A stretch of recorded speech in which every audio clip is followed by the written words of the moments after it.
Puntahan natin yung kay Melissa Mendez na bagong restaurant, Amber and Oak. Sabay ko si Glenda dito. Hello, yes sir. Hi boss, how are you boss? Bossing, kuya. Naging kuya eh. Oh, ganda ah. Hindi kayo magkakaroon. Hi, boss. Yung tiga Bulacan. Kilala mo si Gerard, di ba? Gerard. Yung artista mo. Dodi. Hi, kamusta? Welcome to my channel. Hi. Kamusta? Camera ba yan? Ako, camera, binablog ko. Amber and Oak, yun ang mga prices. Maganda yung camera. Oh, maliit lang. Pilsen. DJI Osmo Mobile. Osmo Mobile. Second hand. 8,000. Second hand. Ito, restaurant. Maliit. Yes, sir. Yes, yes. Si Eric. Yan. Ate Glenn. Yan. Ano to?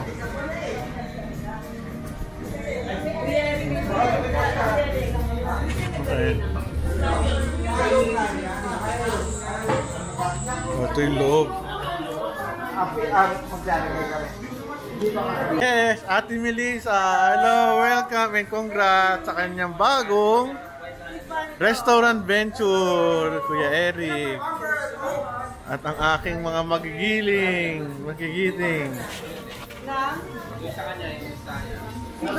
Direk Buboy Tan at saka si Melissa nagaluto. Okay, grabe oh. Celebrity cook. Oh. Very cozy. Inom na kayo dito at kumain. Si Glenda, kapatid ni Melissa, ayun, nag-aabang ng pagkain.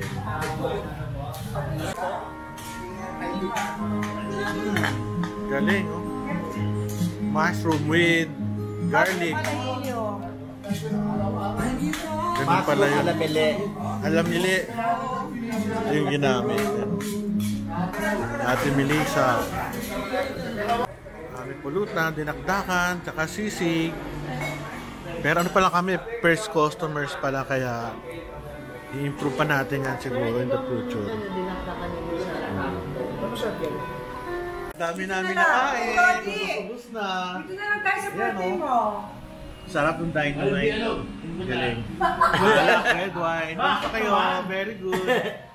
Kung ayaw usapin, ganyan talaga. Hello. Hindi, joke lang. Sige, ayan si ano. Ate Glenda. Bakit naman nga? Ate Mervin. Ayun. Ano na? Uwi na kami. Enjoy. Yung talaga ano.